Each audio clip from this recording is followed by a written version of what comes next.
ശബരിമല സ്വർണ്ണക്കൊള്ള അന്വേഷിക്കാനുള്ള ഇഡിയുടെ തീരുമാനത്തെ ഭാരതീയ ജനതാ പാർട്ടി കേരള ഘടകം സ്വാഗതം ചെയ്യുകയാണ്. അന്വേഷണ സാധ്യത നേരത്തെ തന്നെ ഇഡി മുമ്പോട്ട് വെച്ചിട്ടുള്ളതായിരുന്നു. പക്ഷേ ഇഡി അന്വേഷണം ആവശ്യമില്ല എന്ന നിലപാടാണ് ദേവസ്വം ബോർഡും സംസ്ഥാന സർക്കാരും സ്വീകരിച്ചിട്ടുള്ളത്. മാത്രമല്ല, സംസ്ഥാന സർക്കാർ ഇക്കാര്യത്തിൽ ഒരു കാരണവശാലും ഇഡി അന്വേഷണം ഉണ്ടാവരുത് എന്ന ആഗ്രഹത്തോടുകൂടി വലിയ വാശിയിലാണ് അന്വേഷണം വേണ്ട എന്ന നിലപാട് സ്വീകരിച്ചത്. കോടതിയിൽ ദേവസ്വം ബോർഡും സംസ്ഥാന സർക്കാരും വാദിച്ചതും ഇഡി അന്വേഷണം ആവശ്യമില്ല എന്നുള്ളതാണ്. പക്ഷേ സംസ്ഥാന സർക്കാരിന്റെയും ദേവസ്വം ബോർഡിന്റെയും വാദമുഖങ്ങളെ തള്ളിക്കൊണ്ടാണ് ഇഡി അന്വേഷണമാവാമെന്ന് കോടതി അഭിപ്രായപ്പെട്ടിരിക്കുന്നു. അതുകൊണ്ട് ശബരിമല കൊള്ളയുടെ സാമ്പത്തികമായിട്ടുള്ള കാര്യങ്ങൾ പുറത്തു വരാൻ ഇഡി അന്വേഷണം കൊണ്ട് സാധിക്കുമെന്നുള്ളതാണ് BJP വിശ്വസിക്കുന്നത്. മാത്രമല്ല, ഈ കാര്യത്തിൽ ഒരു കേന്ദ്ര ഏജൻസിയുടെ അന്വേഷണം ആവശ്യമുണ്ട് എന്ന രീതിയിലേക്കാണ് ഓരോ ദിവസത്തെയും വാർത്തകൾ നമ്മളെ ബോധ്യപ്പെടുത്തുന്നത്. ഹൈക്കോടതി നിരീക്ഷണത്തിലെ SIT അന്വേഷണം ഫലത്തിൽ അത് അട്ടിമറിക്കപ്പെട്ടിരിക്കുകയാണ്. പത്മകുമാറിന്റെ അറസ്റ്റിന് ശേഷം ആ അന്വേഷണം ഒരു ഇഞ്ച് പോലും മുമ്പോട്ട് പോകുന്നില്ല. ഇന്നിപ്പോ കോടതിയിൽ അന്വേഷണ പുരോഗതി വിലയിരുത്തിയപ്പോ ഗുരുതരമായിട്ടുള്ള പരാമർശങ്ങൾ ഇന്നും കോടതി പറഞ്ഞിട്ടുണ്ട്. അത്യപൂർവമായൊരു ഗൂഢാലോചനയാണ് ഈ കാര്യത്തിൽ ഉണ്ടായിട്ടുള്ളത് എന്നാണ് കോടതി ഇന്ന് നിരീക്ഷിച്ചിട്ടുള്ളത്. പക്ഷെ SIT അന്വേഷണ പരിധിയിൽ ഇപ്പോഴും ഗൂഢാലോചന വന്നിട്ടില്ല. പത്മകുമാറിന്റെ അറസ്റ്റോടുകൂടി കേസ് അന്വേഷണം തൽക്കാലത്തേക്ക് മരവിപ്പിക്കണമെന്നുള്ള സംസ്ഥാന ആഭ്യന്തര വകുപ്പിന്റെ നിർദ്ദേശമാണ് ഇപ്പോൾ കേസ് അന്വേഷണം ഇഴഞ്ഞു പോകാനുള്ള പ്രധാനപ്പെട്ട കാരണം. അന്വേഷണം പത്മകുമാർ ഒതുക്കി തീർക്കണം എന്നാണ് SITക്ക് ആഭ്യന്തര വകുപ്പ് നൽകിയിട്ടുള്ള നിർദ്ദേശം. അതിന്റെ മേലോട്ട് അന്വേഷണം പോയാൽ ഗവൺമെന്റിനും CPM-നും വലിയ ബുദ്ധിമുട്ടുകൾ ഉണ്ടാകും എന്നുള്ളത് കൊണ്ടാണ് ഉന്നതരായിട്ടുള്ള CPM നേതൃത്വവും സംസ്ഥാന ഗവൺമെന്റിലെ പ്രമുഖരായിട്ടുള്ള ആളുകളും അവരെല്ലാവരും ഇതിൽ പങ്കാളിത്തമുണ്ട് എന്ന് ബോധ്യപ്പെടുമെന്നും മുഖ്യമന്ത്രിയുടെ ഓഫീസിനടക്കം ഈ കാര്യത്തിലുള്ള പങ്കാളിത്തം പുറത്തുവരുമെന്നുള്ളത് കൊണ്ടാണ് പത്മകുമാറോട് കൂടി ഈ വിഷയം അവസാനിപ്പിക്കാൻ വേണ്ടി തീരുമാനിച്ചിട്ടുള്ളത്. അല്ലെങ്കിൽ എന്തുകൊണ്ടാണ് പത്മകുമാറിന്റെ മൊഴിയുടെ അടിസ്ഥാനത്തിൽ അന്വേഷണം മുമ്പോട്ട് പോകാത്തത്? ആദ്യഘട്ടത്തിൽ SIT കാണിച്ച താല്പര്യവും വേഗതയും എന്തുകൊണ്ടാണ് പത്മകുമാറിന്റെ അറസ്റ്റോടുകൂടി നിന്നുപോയിട്ടുള്ളത്? N. വാസുവിന്റെ മൊഴിയുടെ അടിസ്ഥാനത്തിലാണ് പത്മകുമാറിനെ അറസ്റ്റ് ചെയ്തതെങ്കിൽ പത്മകുമാറിന്റെ മൊഴി എന്താണ് SIT മുഖവിലക്കെടുക്കാത്തത്? ഈ ഉണ്ണികൃഷ്ണൻ പോറ്റിയെ പരിചയപ്പെടുത്തുന്നത് അന്നത്തെ ദേവസ്വം മന്ത്രി കടകംപള്ളി സുരേന്ദ്രനാണ് എന്ന് പത്മകുമാർ മൊഴി കൊടുത്തു എന്നാണല്ലോ SIT പറയുന്നത്. അങ്ങനെയാണെങ്കിൽ N. വാസുവിന്റെ മൊഴിയുടെ അടിസ്ഥാനത്തിൽ പത്മകുമാറിനെ അറസ്റ്റ് ചെയ്യാമെങ്കിൽ പത്മകുമാറിന്റെ മൊഴിയുടെ അടിസ്ഥാനത്തിൽ കടകംപള്ളി സുരേന്ദ്രനെ ചോദ്യം ചെയ്യണ്ടേ? അന്വേഷണം കടകംപള്ളി സുരേന്ദ്രനിലേക്ക് എത്തണ്ടേ? എന്തുകൊണ്ടാണ് അവിടെ എത്തുമ്പോൾ ഒരു ഫുൾ സ്റ്റോപ്പ് ഇട്ടതുപോലെ SIT അന്വേഷണം തൽക്കാലം അവസാനിപ്പിച്ചത്? അതുകൊണ്ടാണ് ഞങ്ങൾ പറയുന്നത് SITയുടെ അന്വേഷണം അട്ടിമറിക്കപ്പെട്ടിരിക്കുകയാണ്. ആഭ്യന്തര വകുപ്പിന്റെ നിയന്ത്രണത്തിലാണ് ഇപ്പോൾ SIT ഉള്ളത്. കോടതിയുടെ നിരീക്ഷണവും കോടതിയുടെ മേൽനോട്ടവും എല്ലാം ഉണ്ടെങ്കിലും SITയിലുള്ള ഉദ്യോഗസ്ഥന്മാരെല്ലാവരും ആഭ്യന്തര വകുപ്പിന്റെ കീഴിലുള്ള പോലീസ് ഉദ്യോഗസ്ഥന്മാരാണ്. അപ്പൊ ആഭ്യന്തര വകുപ്പിനെ ഉപയോഗപ്പെടുത്തിക്കൊണ്ട് SITയെ താൽക്കാലികമായി ആ അന്വേഷണത്തെ മരവിപ്പിക്കാൻ വേണ്ടി ശ്രമമാണ് നടക്കുന്നത്. അതുകൊണ്ടാണ് ഞങ്ങൾ ഈ കാര്യത്തിൽ അന്തർദേശീയ തലത്തിലും അന്താരാഷ്ട്ര തലത്തിലുമുള്ള ഗൂഢാലോചനയുടെ വിശദാംശങ്ങൾ പുറത്തു വരണമെന്നുള്ളത് കൊണ്ട് ഒരു കേന്ദ്ര ഏജൻസിയുടെ അന്വേഷണം വേണമെന്നുള്ള നിലപാട് ആദ്യം മുതലേ BJP സ്വീകരിച്ചിട്ടുള്ളത്. ആ നിലപാട് സാധൂകരിക്കുന്ന രീതിയിലാണ് നമ്മുടെ അന്വേഷണം മുമ്പോട്ട് പോകുമ്പോൾ എല്ലാവർക്കും ബോധ്യമാകും. അതുകൊണ്ട് ഈ കാര്യത്തിൽ SITയുടെ അന്വേഷണത്തെ സംബന്ധിച്ച് സംസ്ഥാന ആഭ്യന്തര വകുപ്പ് നടത്തുന്ന കള്ളക്കളികൾ വെളിച്ചത്ത് കൊണ്ടുവരണം. SAT-യിൽ ആരാണ് സമ്മർദ്ദം ചെലുത്തുന്നതെന്ന് അറിയാൻ കേരളത്തിലെ ജനങ്ങൾക്ക് ആഗ്രഹമുണ്ട്. ശബരിമല സ്വർണ്ണക്കൊള്ളയെ, അതിന്റെ അന്വേഷണത്തെ അട്ടിമറിക്കാനുള്ള ഈ പരിശ്രമത്തെ അത് കണ്ടെത്തേണ്ടതായിട്ടുണ്ട്. അതുകൂടി ഉൾപ്പെടുത്തിക്കൊണ്ട് ഒരു കേന്ദ്ര ഏജൻസി അന്വേഷണം വേണമെന്നുള്ള ആവശ്യത്തിൽ ഭാരതീയ ജനതാ പാർട്ടി ഉറച്ചു നിൽക്കുകയാണ്. ഈ ആവശ്യം ഉന്നയിച്ചുകൊണ്ട് എല്ലാ മാർഗങ്ങളും ഞങ്ങൾ തേടും. രാഷ്ട്രീയമായിട്ടുള്ള മാർഗങ്ങളും നിയമപരമായിട്ടുള്ള മാർഗങ്ങളും എല്ലാം ഇതിനു വേണ്ടി തേടണമെന്നാണ് ഇപ്പൊ BJP ആഗ്രഹിക്കുന്നത്. ഇനിയുള്ള ദിവസങ്ങളിൽ അതിനുള്ള പരിശ്രമം ഞങ്ങൾ നടത്തും. മറ്റൊന്ന്, തദ്ദേശ ഭരണ സ്ഥാപനങ്ങളിലേക്കുള്ള തെരഞ്ഞെടുപ്പ് ഫലം. കേരളത്തിൽ മുസ്ലിം സാമുദായിക രാഷ്ട്രീയത്തെ മുഖ്യധാരയിലേക്ക് കൊണ്ടുവരാൻ വേണ്ടിയിട്ടുള്ള പരിശ്രമത്തിന് UDF-ഉം LDF-ഉം ശ്രമിക്കുകയാണ്. ഈ തെരഞ്ഞെടുപ്പ് ഫലം UDF-ന് അനുകൂലമാണ് എന്നൊരു നെറേറ്റീവ് കോൺഗ്രസിന്റെ നേതാക്കന്മാരും UDF-ന്റെ നേതാക്കന്മാരും മുമ്പോട്ട് വെക്കുന്നുണ്ട്. സാങ്കേതികമായി അത് ശരിയുമാണ്. പക്ഷെ കേരളത്തിൽ UDF-ന്റെ രാഷ്ട്രീയം എന്നുള്ളത് മുസ്ലിം സാമുദായിക രാഷ്ട്രീയമായിട്ട് മാറുകയാണ്. ഫലത്തിൽ ജയിച്ചത് കോൺഗ്രസ് ആണോ, ലീഗിനെ മുൻനിർത്തിക്കൊണ്ടുള്ള മുസ്ലിം കോർഡിനേഷൻ ആണോ കേരളത്തിൽ ജയിച്ചിട്ടുള്ളത്? തെരഞ്ഞെടുപ്പ് ഫലം വിശദമായി വിലയിരുത്തുമ്പോൾ അതിൽ നിഴലിക്കുന്ന ഒരു അപകടകരമായിട്ടുള്ള സാഹചര്യം UDF രാഷ്ട്രീയത്തെ പരിപൂർണമായി ജമാഅത്തെ ഇസ്ലാമി അടക്കമുള്ള മുസ്ലിം സാമുദായിക സംഘടനകൾ വിഴുങ്ങിക്കഴിഞ്ഞിരിക്കുന്നു. ലീഗിനെ മുൻനിർത്തിക്കൊണ്ട് ജമാഅത്തെ ഇസ്ലാമിയും അതുപോലെയുള്ള മതമൗലികവാദ സംഘടനകളും UDF-നെ പരിപൂർണമായി ഇന്ന് ഹൈജാക്ക് ചെയ്തിരിക്കുന്നു. അതുകൊണ്ടാണ് കേരളത്തിൽ 100-200ഓളം കേന്ദ്രങ്ങളിൽ ജമാഅത്തെ ഇസ്ലാമിയുടെ പരിപൂർണമായിട്ടുള്ള പിന്തുണയോടുകൂടി ജയിച്ചു വന്നിട്ടുള്ള സ്ഥാനാർത്ഥികളുണ്ട്.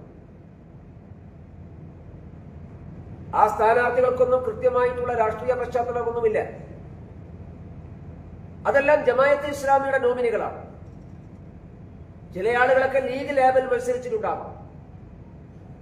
പക്ഷെ വളരെ ബോധപൂർവം കേരളത്തിലെ രാഷ്ട്രീയ രംഗത്തേക്ക് ജമാഅത്തെ ഇസ്ലാമിയെ മുഖ്യധാരയിലേക്ക് കൊണ്ടുവരാനും കേരളത്തിലെ മുസ്ലിം സമൂഹത്തിന്റെ വോട്ട് ബാങ്ക് രാഷ്ട്രീയത്തിന്റെ വിലപേശ ശക്തിയായി ജമാഅത്തെ ഇസ്ലാമിയെ മുൻനിർത്താനും അതിന് രാഷ്ട്രീയ ഗുണം മുസ്ലിം ലീഗ് ഉപയോഗപ്പെടുത്തുകയുമാണ് ചെയ്തിട്ടുള്ളത്. അതുകൊണ്ടാണ് ഞാൻ സൂചിപ്പിച്ചത്, ലീഗിനെ മുൻനിർത്തിക്കൊണ്ട് ജമാഅത്തെ ഇസ്ലാമി ഉപയോഗപ്പെടുത്തിക്കൊണ്ടുള്ള മുസ്ലിം മതമൗലികവാദ സാമുദായിക രാഷ്ട്രീയത്തിലുള്ള ഒരു തുടക്കമായി ഈ തെരഞ്ഞെടുപ്പിനെ മാറ്റാനാണ് ശ്രമിച്ചിട്ടുള്ളത്. അതുകൊണ്ടാണ് UDF-നെ ജമാഅത്തെ ഇസ്ലാമി അടക്കമുള്ള സംഘടനകൾ, മതമൗലികവാദ സംഘടനകൾ ഹൈജാക്ക് ചെയ്തു എന്ന് ഞങ്ങൾ പറയാനുള്ള പ്രധാനപ്പെട്ട കാരണം. മലബാറിൽ പല സ്ഥലത്തും ഇന്ന് കോൺഗ്രസ് ഇല്ല. കോൺഗ്രസിനെ പരിപൂർണമായൊരു ലീഗും ജമാഅത്തെ ഇസ്ലാമിയൊക്കെ അത് വിഴുങ്ങിക്കഴിഞ്ഞിരിക്കുന്നു. ഈ അപകടത്തെക്കുറിച്ച് കോൺഗ്രസിന്റെ ആളുകളെങ്കിലും ബോധവാന്മാരാകേണ്ടതാണ്. UDF-ലെ കാര്യങ്ങൾ തീരുമാനിക്കുന്ന പാർട്ടി കോൺഗ്രസ് ആണോ, ലീഗാണോ? ജമാഅത്തെ ഇസ്ലാമിയുമായുള്ള സഖ്യത്തിന് മുൻകൈയെടുത്ത ലീഗാണ്. ഞാൻ മനസ്സിലാക്കുന്ന കോൺഗ്രസിലെ വലിയൊരു വിഭാഗത്തിന്റെ എതിർപ്പിനെ മറികടന്നുകൊണ്ടാണ് ലീഗ് മുൻകൈയെടുത്തുകൊണ്ട് UDF-ഉം ജമാഅത്തെ ഇസ്ലാമിയും തമ്മിൽ ചർച്ച നടത്തിയിട്ടുള്ളത്. അപ്പൊ ഇപ്പോഴും UDF-ൽ തീരുമാനമെടുക്കുന്നത് കോൺഗ്രസ് ആണോ, ലീഗാണോ? UDF-ലെ ഒന്നാമത്തെ പാർട്ടി കോൺഗ്രസ് ആണോ, ലീഗാണോ? ഈ തെരഞ്ഞെടുപ്പ് ഈ കാര്യത്തിൽ ഒരു വിഷയത്തിൽ അടിവരയിടുന്നുണ്ട്. ഇപ്പോഴും UDF-ന്റെ കാര്യങ്ങൾ തീരുമാനിക്കുന്നത് കോൺഗ്രസ് അല്ല, KPCC രാഷ്ട്രീയ കാര്യസമിതിയല്ല. UDF-ന്റെ കാര്യങ്ങൾ തീരുമാനിക്കുന്നത് മുസ്ലിം ലീഗിന്റെ ഉന്നതാധികാര സമിതിയും പാണക്കാടുമാണ് എന്ന് ഈ തെരഞ്ഞെടുപ്പോടുകൂടി കേരളത്തിലെ ജനങ്ങൾക്ക് ഒന്നുകൂടി ബോധ്യമാവുകയാണ്. ഇത് കേരളത്തിലെ രാഷ്ട്രീയ രംഗത്ത് ദൂരവ്യാപകമായിട്ടുള്ള ഫലങ്ങൾ ഉളവാക്കാൻ വേണ്ടി പോവുകയാണ്. ഇതിനെ ബാലൻസ് ചെയ്യാനാണ് LDF പരിശ്രമിക്കുന്നത്. നിങ്ങൾ തെരഞ്ഞെടുപ്പ് ഫലം വിശദമായി വിലയിരുത്തുമ്പോൾ കാര്യം ബോധ്യപ്പെടും. LDF ജമാഅത്തെ ഇസ്ലാമി കോൺഗ്രസിന്റെ കൂടെ പോയപ്പോ, UDF-ന്റെ കൂടെ പോയപ്പോ അതിനെ ബാലൻസ് ചെയ്യാൻ വേണ്ടി LDF പരിശ്രമിച്ചിരുന്നത് SDP കൂടെ കൂട്ടുക എന്നുള്ളതാണ്. ഈ തിരഞ്ഞെടുപ്പിൽ കേരളത്തിൽ വ്യാപകമായി SDP സഹായം CPM ഉണ്ടായിരുന്നു. LDFന്റെ സഹായത്തോടുകൂടി ജയിച്ചു വന്നിട്ടുള്ള ധാരാളം SDP-ക്കാരുണ്ട്. ചില സ്ഥലത്ത് പരസ്യമാണ്, ചില സ്ഥലത്ത് രഹസ്യമാണ്. SDP നേതാക്കന്മാർ തന്നെ ഈ പ്രാവശ്യം പരസ്യമായി പറഞ്ഞിട്ടുണ്ട് CPM അവരോട് സഹായം ചോദിച്ചിരുന്നു എന്ന്. കഴിഞ്ഞ നിയമസഭാ തെരഞ്ഞെടുപ്പിലും ലോക്സഭാ തെരഞ്ഞെടുപ്പിലും സഹായം ആവശ്യപ്പെട്ടിരുന്നു എന്നവർ പറഞ്ഞിട്ടുണ്ട്.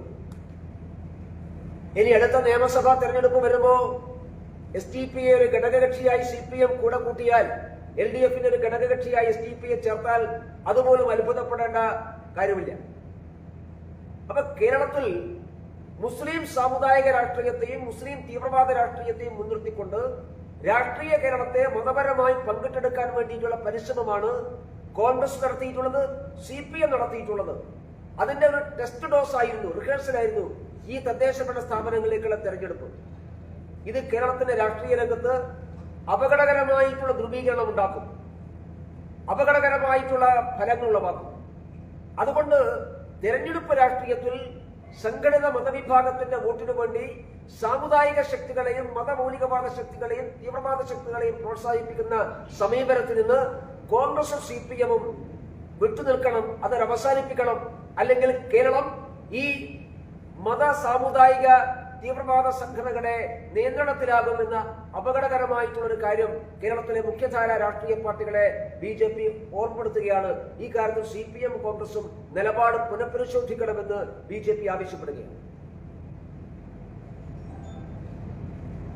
ഒരു കാര്യം കൂടി സൂചിപ്പിക്കാനുണ്ട്. ചലച്ചിത്രമേളയിൽ ചില ചിത്രങ്ങൾ പ്രദർശിപ്പിക്കാതിരുന്നതുമായി ബന്ധപ്പെട്ട് മുഖ്യമന്ത്രി കഴിഞ്ഞ ദിവസം നടത്തിയിട്ടുള്ള പ്രസ്താവന അങ്ങേയറ്റം അപക്വമായിട്ടുള്ളതാണ്, ജനങ്ങളെ തെറ്റിദ്ധരിപ്പിക്കുന്നതിന് തുല്യമാണ്. ഇന്നിപ്പോ ചലച്ചിത്രമേളയുടെ സംഘാടകർ തന്നെ എന്തുകൊണ്ടാണ് ആ ചിത്രങ്ങൾ പ്രദർശിപ്പിക്കാതിരുന്നത് എന്ന് കൃത്യമായി പറഞ്ഞിട്ടുണ്ട്. അപ്പോ ഇന്നലെ കേരളത്തിലെ ജനങ്ങളുടെ മനസ്സിൽ വിഷലിപ്തമായിട്ടുള്ള പ്രസ്താവന നടത്തി ആളുകളെ തെറ്റിദ്ധരിപ്പിക്കാൻ വേണ്ടി പരിശ്രമിച്ച മുഖ്യമന്ത്രി കേരളത്തിലെ ജനങ്ങളോട് മാപ്പ് പറയണമെന്ന് BJP ആവശ്യപ്പെടുകയാണ്. ഒരു ഗവൺമെന്റ് എടുക്കുന്ന നയപരമായിട്ടുള്ള തീരുമാനത്തെ, ആ തീരുമാനത്തിന്റെ വിശദാംശങ്ങൾ എന്താണെന്ന് നമുക്കറിയില്ല. അതറിയുന്ന മുഖ്യമന്ത്രിക്കാണ്. അതറിഞ്ഞുകൊണ്ട് ആളുകളെ തെറ്റിദ്ധരിപ്പിക്കുന്ന രീതിയിൽ ഒരു സാമുദായിക കളർ ചേർത്തുകൊണ്ട് ഈ വിഷയത്തെ ജനങ്ങളുടെ മനസ്സിൽ തെറ്റിദ്ധരിപ്പിക്കാനാണ് മുഖ്യമന്ത്രി ശ്രമിച്ചിട്ടുള്ളത്. ഇന്നിപ്പോ മേളയുടെ സംഘാടകന്മാരായിട്ടുള്ള ആളുകൾ എന്താണ് സംഭവിച്ചത് കൃത്യമായിട്ട് പറഞ്ഞു. അതിന്റെ പശ്ചാത്തലത്തിൽ കഴിഞ്ഞ ദിവസങ്ങൾ മുഖ്യമന്ത്രിയും ഒരു വിഭാഗം മന്ത്രിമാരുമെല്ലാം നടത്തിയിട്ടുള്ള പരാമർശങ്ങൾ പിൻവലിക്കണം. അത്തരം വിവാദപരമായ വിഷലിപ്തമായിട്ടുള്ള പരാമർശം നടത്തിയതിന് മുഖ്യമന്ത്രി കേരളത്തിലെ ജനങ്ങളോട് മാപ്പ് ചോദിക്കണമെന്ന് കൂടി BJP ആവശ്യപ്പെടുകയാണ്. എന്തുകൊണ്ട് ഇത്രയും ഈ അന്വേഷണം വൈകാൻ കാരണം? കേന്ദ്ര ഏജൻസിയുടെ അന്വേഷണം BJP നേരത്തെ ആവശ്യപ്പെടുന്നു. അത് എന്തുകൊണ്ട് ഇത്രയും വൈകാൻ കാരണം എന്താണ്? കേന്ദ്ര ഏജൻസി അന്വേഷിക്കണമെങ്കിൽ ഒന്നുകിൽ കോടതി പറയണം, അല്ലെങ്കിൽ സംസ്ഥാന സർക്കാർ പറയണം. കാരണം അതല്ലാതെ കേന്ദ്ര ഏജൻസിക്ക് നേരിട്ട് അന്വേഷിക്കാനുള്ള പരിമിതികളുണ്ട്. അങ്ങനെ നേരിട്ട് അന്വേഷിക്കാൻ പറ്റുന്ന ഒരു ഏജൻസി ED ആണ്. അതുകൊണ്ട് ED സ്വമേധയാ കേസെടുത്തിട്ടുണ്ട്. ബാക്കി ഈ കാര്യത്തിൽ അഴിമതിയുടെ എലിമെന്റാണ് ഉള്ളത്. അത് അന്വേഷിക്കേണ്ടത് CBI പോലെയുള്ള ഏജൻസികളാണ്. അവർക്ക് അന്വേഷിക്കണമെങ്കിൽ ഒന്നുകിൽ കോടതി പറയണം, അല്ലെങ്കിൽ സംസ്ഥാന സർക്കാർ പറയണം. അതുകൊണ്ട് ഞങ്ങൾ സംസ്ഥാന സർക്കാരോട് ആവശ്യപ്പെടുന്നത് CBI അന്വേഷണത്തിന് ആവശ്യപ്പെടുന്നതാണ്. ഞങ്ങൾ കോടതിയിലും ഈ കാര്യം മൂവ് ചെയ്യാൻ വേണ്ടി ആഗ്രഹിക്കുന്നു. അത് ഞങ്ങൾ പരിശോധിക്കും. ഈ തദ്ദേശ തെരഞ്ഞെടുപ്പ് റിസൾട്ടുമായി ബന്ധപ്പെട്ട് UDF-നെതിരെ കോൺഗ്രസിനെതിരെ നടത്തിയിരിക്കുന്ന ഇത്തരം ആരോപണം, അതിന്റെ ഡാറ്റ, അതിന്റെ അടിസ്ഥാനം എന്താണ്? അടിസ്ഥാനം റിസൾട്ട് പരിശോധിച്ചാൽ മതിയല്ലോ. എന്ത് ഡാറ്റയുടെ അടിസ്ഥാനത്തിൽ? മലബാറിൽ ജമാഅത്തെ ഇസ്ലാമിയുടെ പിന്തുണയോടുകൂടി ജയിച്ച വാർഡിന്റെ എണ്ണം നമ്മുടെ മുമ്പിലുണ്ടല്ലോ. 200-ലേറെ വാർഡുകളിൽ കേരളത്തിൽ UDF ജയിച്ചത് ജമാഅത്തെ ഇസ്ലാമിയുടെ പിന്തുണയോടുകൂടി. അവർ തന്നെ അവകാശപ്പെടുന്നുണ്ടല്ലോ. ജമാഅത്തെ ഇസ്ലാമി നിർത്തിയ സ്ഥാനാർത്ഥികളാണ്. പിന്തുണ മാത്രമല്ല, ജമാഅത്തെ ഇസ്ലാമി പുട്ടപ്പ് ചെയ്ത കാൻഡിഡേറ്റ്സ് ആണ്. അപ്പൊ ഒരു ഇടവേളയ്ക്ക് ശേഷം കേരളത്തിലെ രാഷ്ട്രീയ രംഗത്തേക്ക് ജമാഅത്തെ ഇസ്ലാമി പരസ്യമായിട്ട് കടന്നു വരികയാണ്. നേരത്തെ CPM ആയിരുന്നു സഹായിച്ചത്. ഇപ്പോ കുറച്ചുകൂടി വ്യക്തതയോടുകൂടി കോൺഗ്രസ് സഹായിക്കുകയാണ്. അതാണ് കേരളത്തിൽ ഇപ്പോൾ ഈ തെരഞ്ഞെടുപ്പ് ഫലം ബോധ്യമായിട്ടുള്ളത്. ഓരോ വാർഡ് നോക്കിയാൽ നമുക്ക് മനസ്സിലാവുമല്ലോ. നിർത്തിയ സ്ഥാനാർത്ഥികളും ജയിച്ച സ്ഥാനാർത്ഥികളുടെ വിശദാംശങ്ങൾ ബാക്ക്ഗ്രൗണ്ട് നോക്കിയാൽ നമുക്ക് മനസ്സിലാവുമല്ലോ എല്ലാ കാര്യങ്ങളും.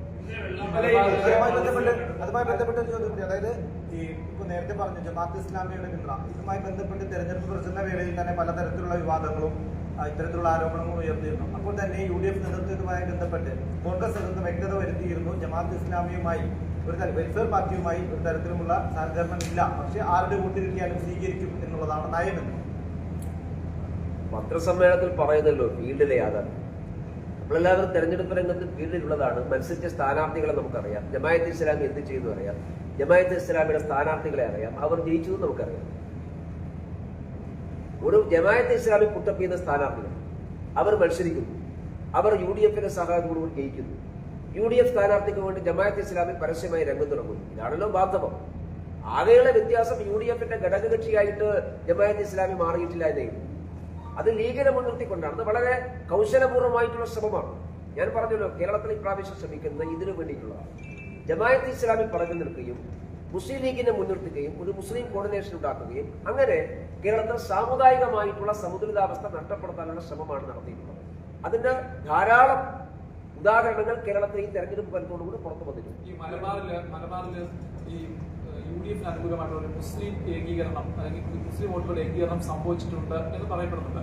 അതിന് കാരണമായിട്ട് ചൂണ്ടിക്കാണിക്കുന്നത് വെള്ളാപ്പള്ളി നടേശൻ അടക്കമുള്ള ആളുകളുടെ ചില പ്രസ്താവനകളാണ് എന്ന് പറയുന്നത്. അങ്ങനെ BJP വിശ്വസിക്കുന്നുണ്ടോ?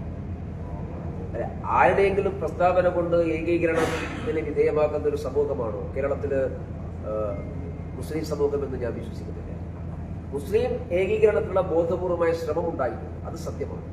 ആ ശ്രമത്തിന് പുറകിൽ SDPയും ജമാഅത്തെ ഇസ്ലാമും അവരതിന് എന്തെല്ലാം ഉപയോഗിച്ചു നമുക്കറിയില്ല, പലതും ഉപയോഗിച്ചിട്ടുണ്ടാകും. പക്ഷേ കേരളത്തിലെ മുസ്ലിം ഏകീകരണത്തിന് വേണ്ടി ജമാഅത്തെ ഇസ്ലാമി SDP നടത്തിയുള്ള പരിശ്രമത്തെ കോൺഗ്രസും CPMും കൂട്ടുന്നു എന്നുള്ളതാണ് ഞങ്ങളുടെ ആരോപണം. അതവർ ചെയ്യാൻ പാടില്ല. ഇന്നലെ വെള്ളാക്ഷേത്ര വാർത്താ സമ്മേളനത്തിൽ BDJS അവർണരെ ആയതുകൊണ്ട് സവർണ വിഭാഗത്തിനുള്ളവർ വോട്ട് ചെയ്യില്ല എന്ന് വ്യക്തമായിട്ടുള്ള ഒരു പ്രസ്താവന നടത്തി. അതെന്തുകൊണ്ട് നിങ്ങളുടെ കക്ഷിയായിട്ടുള്ള BDJSല്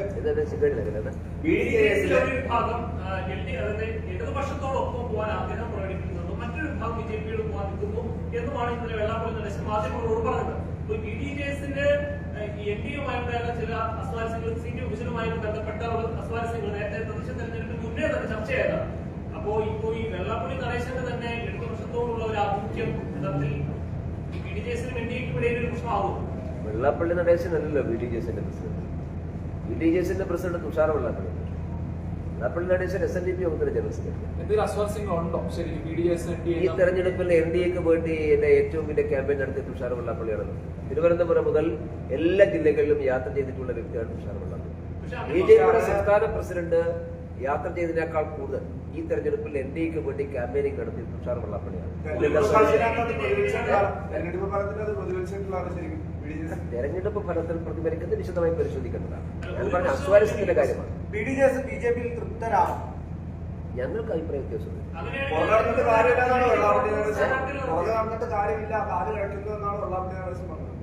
വെള്ളാപ്പള്ളി നടേശനല്ലോ സർ BDJSന്റെ പ്രസിഡന്റ്. ഞങ്ങളുടെ NDA യോഗത്തിൽ പങ്കെടുക്കുന്നത് വെള്ളാപ്പള്ളി നടേശനല്ലോ. NDA യോഗത്തിൽ വരുന്നത് NDAയുടെ കൺവീനർ തുഷാർ വെള്ളാപ്പള്ളിയാണ്. അദ്ദേഹം പറഞ്ഞോ? ഇല്ലല്ലോ, അദ്ദേഹം പറഞ്ഞിട്ടില്ലല്ലോ. BDJSൽ എല്ലാ വിഭാഗം ആൾക്കാരുണ്ടല്ലോ. SNDP യോഗമല്ലല്ലോ BJPയുടെ ഘടകകക്ഷി. SNDP യോഗത്തിൽ എല്ലാ രാഷ്ട്രീയ പാർട്ടിക്കാരുണ്ടാകും. SNDP യോഗത്തിൽ എല്ലാ രാഷ്ട്രീയ അതൊരു സാമുദായിക സംഘടനയല്ലേ. SNDP യോഗത്തിൽ എല്ലാ രാഷ്ട്രീയ പാർട്ടികളും ഉണ്ടാകും.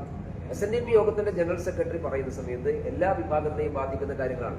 ഞങ്ങളുടെ ഘടകകക്ഷി BDJS ആണ്. അതിന്റെ പ്രസിഡന്റ് തുഷാർ വെള്ളാപ്പള്ളിയാണ്. അദ്ദേഹമാണ് NDAയുടെ കൺവീനർ. NDAക്കകത്ത് എന്തെങ്കിലും വിഷയവും പ്രശ്നമുണ്ടെങ്കിൽ പറയേണ്ടത് ആരാണ്? അതിന് കൺവീനറായിട്ട് തുഷാർ വെള്ളാപ്പള്ളിയാണ്. അദ്ദേഹം പറയാത്തിടത്തോളം കാലം ഞാൻ എതിരെ മറുപടി പറയും. നിയമസഭാ തെരഞ്ഞെടുപ്പിന് മാസങ്ങൾ മാത്രം ബാക്കി നിൽക്കി നടത്തുന്ന ഇത്തരം ഞങ്ങൾക്ക് അങ്ങനത്തെ ആശങ്കയൊന്നുമില്ല. എല്ലാ സാമുദായിക സംഘടനാ നേതാക്കന്മാർക്കും അവരുടെ അഭിപ്രായം സ്വതന്ത്രമായി പറയാനുള്ള അവകാശമുണ്ട്.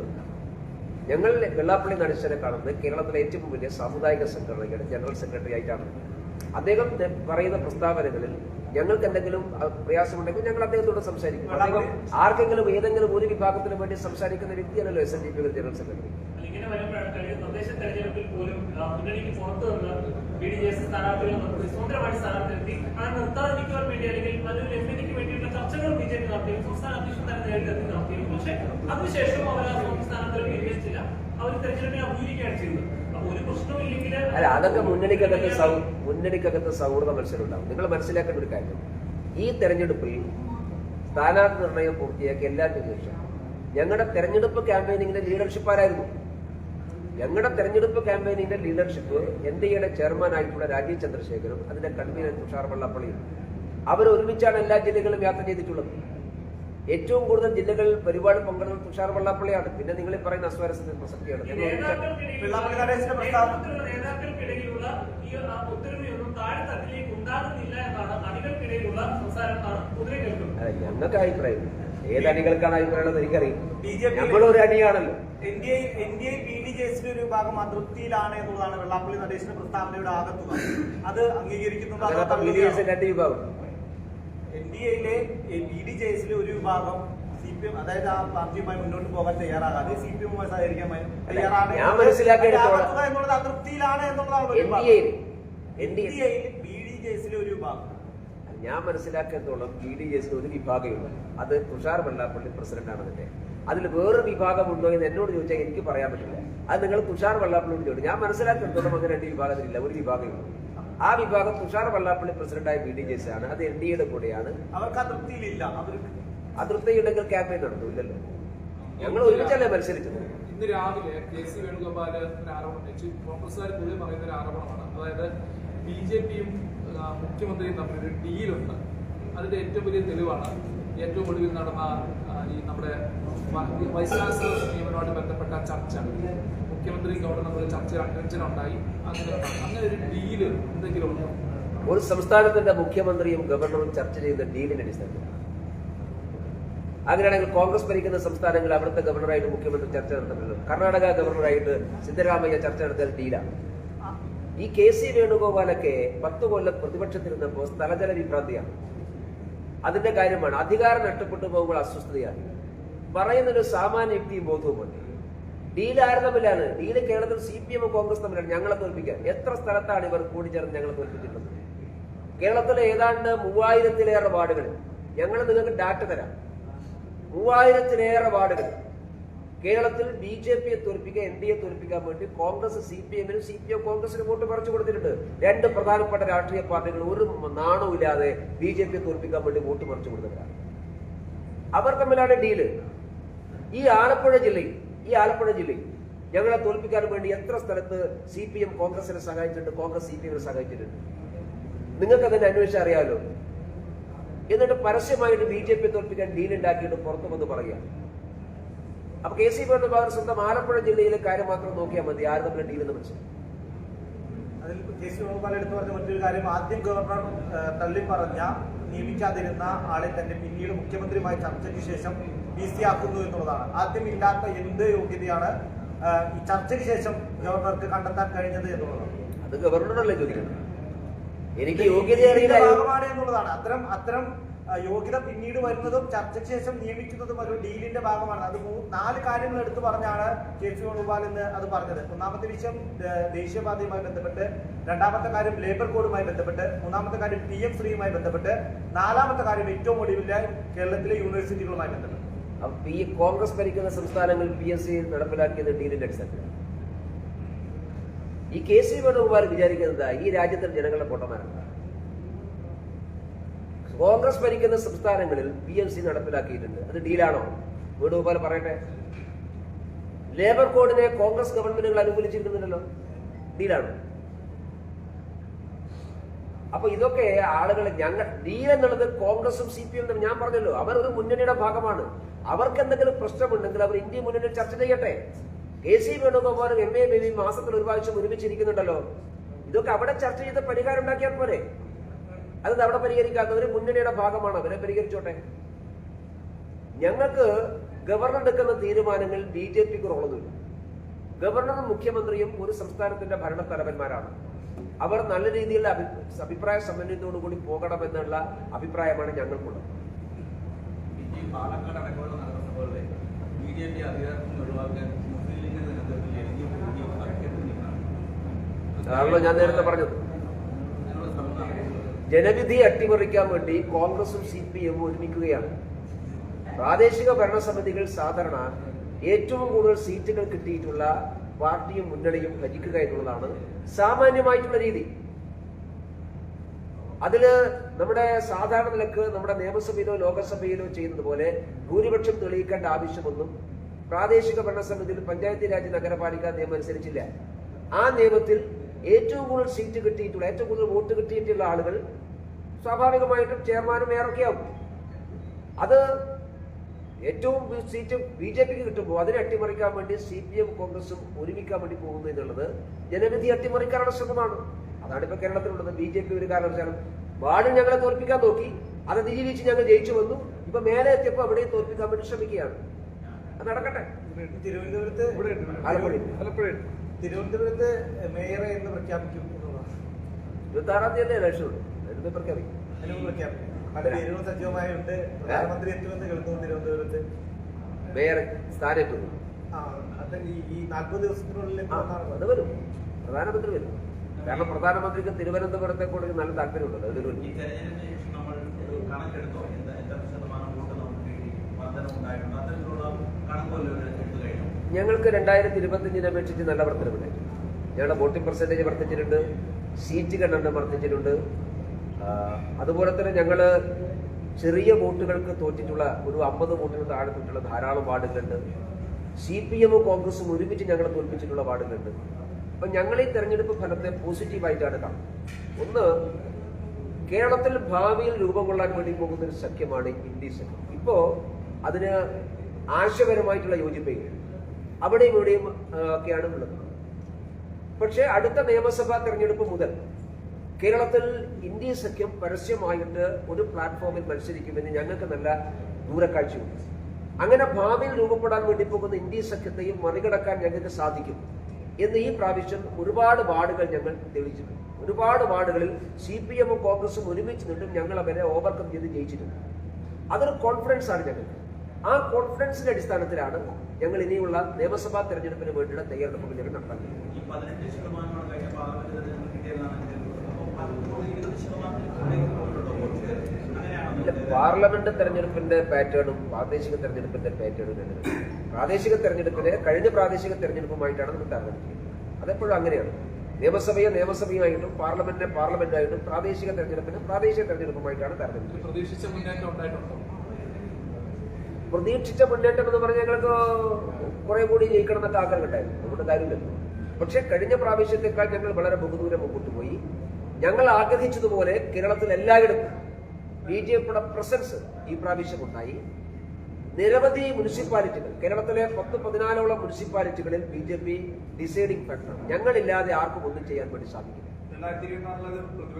തീർച്ചയായും കേരളത്തിൽ BJP ഒഴിവാക്കിക്കൊണ്ട് NDA ഒഴിവാക്കിക്കൊണ്ടുള്ള രാഷ്ട്രീയം ഇനി കേരളത്തിൽ ഉണ്ടാകാൻ വേണ്ടി പോകുന്നില്ല എന്നുള്ളതാണ് ഈ തെരഞ്ഞെടുപ്പ് ഫലത്തിന്റെ ഏറ്റവും പ്രധാനപ്പെട്ട സൂചന. അന്വേഷണത്തെ ഹൈക്കോടതി അതിർത്തി അറിയിച്ചിരിക്കുകയാണ്. മന്ത്രി അറസ്റ്റ് ചെയ്യാത്തതിന്, ബോർഡ് മെമ്പർമാരെ അറസ്റ്റ് ചെയ്യാത്തതിനെ ചോദ്യം ചെയ്തിരിക്കുന്നത്. അപ്പൊ ഈ അന്വേഷണ സംഘം തന്നെ മുന്നോട്ട് പോകുന്നതിൽ അർത്ഥമുണ്ടോ? അതാണ് ഞാൻ ആദ്യമേ പറഞ്ഞത്. SITയുടെ അന്വേഷണം മരവിപ്പിക്കപ്പെട്ടിരിക്കുകയാണ്. ഇനിയിപ്പോ കോടതി ചൂണ്ടിക്കാണിച്ച രണ്ട് കാര്യം നിങ്ങൾ പറഞ്ഞതുപോലെ, ഒന്ന്, ബോർഡ് മെമ്പർമാരെ ആരെയും ചോദ്യം ചെയ്തിട്ടില്ല. ശങ്കർദാസിനെ ചോദ്യം ചെയ്തിട്ടില്ല, വിജയകുമാറിനെ ചോദ്യം ചെയ്തിട്ടില്ല. അതിന് കോടതി എടുത്ത് ചോദ്യം പ്രധാനപ്പെട്ട കാര്യമാണ്. രണ്ടാമത്തെ കാര്യം, ഈ കേസ് അന്വേഷണത്തിന്റെ ബാക്കി വിശദാംശം ഗൂഢാലോചനയിലേക്ക് എന്തുകൊണ്ട് പോകുന്നില്ല എന്ന് ചോദിച്ചിട്ടുണ്ട്. അപ്പൊ ഇത് SIT, ഞാൻ പറഞ്ഞില്ല, ഒരു ഘട്ടത്തിൽ SIT വളരെ സജീവം മുമ്പോട്ട് പോയി. പക്ഷെ പത്മകുമാർ എത്തിയപ്പോ അതിശക്തമായ ഇടപെടലാണ് മുഖ്യമന്ത്രിയുടെ ഓഫീസിൽ നിന്ന് ആഭ്യന്തര വകുപ്പ് ഉണ്ടായിട്ടുണ്ട്. ആ ഇടപെടലോടുകൂടി അവസാനിച്ചത്. ഇനി ഈ അന്വേഷണം എങ്ങോട്ട് പോകുമെന്ന് നമുക്ക് യാതൊരു വിശ്വാസമില്ല. അതുകൊണ്ട് കേന്ദ്ര ഏജൻസി വേണമെന്നുള്ള ഞങ്ങളുടെ നിലപാടൊന്നുകൂടി സാധൂകരിക്കപ്പെടുകയാണ്. ഇന്നത്തെ കോടതിയുടെ പരാമർശത്തിന്റെ പശ്ചാത്തലത്തിൽ നിയമപരമായിട്ടുള്ള പരിഹാരം എന്തെങ്കിലും ചെയ്യാൻ സാധിക്കുമെന്ന് ഞങ്ങൾ അന്വേഷിക്കും.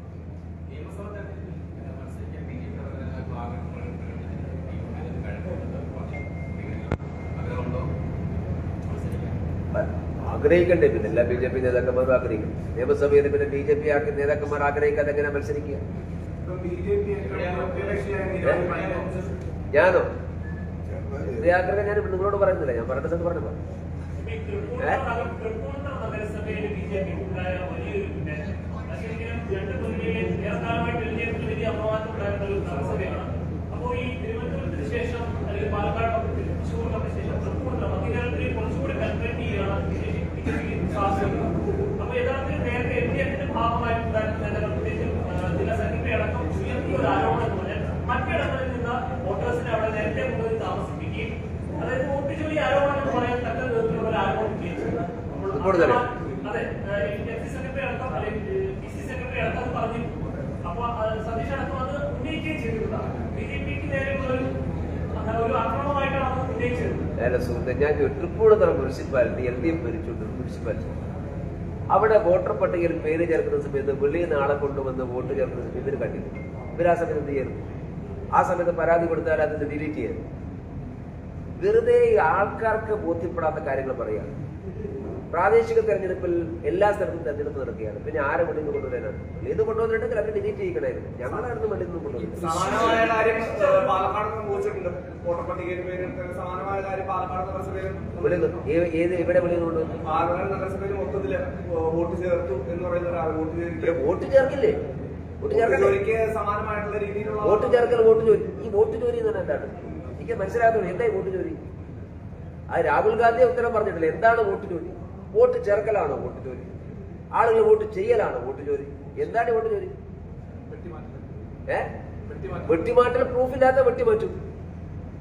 നിങ്ങൾക്ക് വോട്ട് പിന്നെ ഡിലീഷൻ എന്നുള്ള ഓപ്ഷൻ തന്നെയാണ് വോട്ടർ പട്ടികയിൽ. എന്തിനാ ഡിലീഷൻ? നിങ്ങൾ ഒരാളെ വോട്ട് ചെയ്താൽ ആ വോട്ടർ പട്ടികയിൽ പേര് ചേർക്കുന്ന ഒരാളെ സംബന്ധിച്ചിടത്തോളം മതിയായ പ്രൂഫ് ഹാജരാക്കുന്നുണ്ടെങ്കിൽ ഡിലീഷൻ നമ്മൾ കൊടുക്കും, ഡിലീറ്റ് ചെയ്യും. ഞങ്ങൾ എത്ര വോട്ട് ഡിലീറ്റ് ചെയ്തിട്ടുണ്ട്? കോൺഗ്രസ് ഡിലീറ്റ് ചെയ്യും, CPM ഡിലീറ്റ് ചെയ്യും. അവരെ വോട്ട് ഡിലീറ്റ് ചെയ്യലാണ് ഞങ്ങളുടെ ജോലി, ഞങ്ങളുടെ വോട്ട് ഡിലീറ്റ് ചെയ്യലാണ് അവരുടെ ജോലി.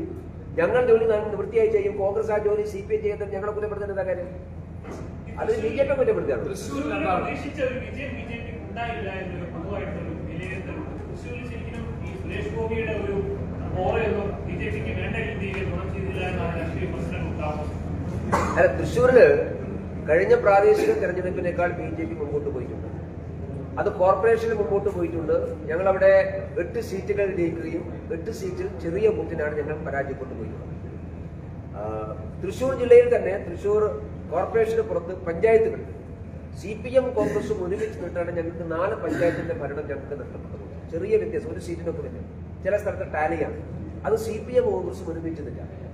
അതുകൊണ്ട് അങ്ങനെ ഒരു ശ്രമം നടന്നിട്ടുണ്ട്.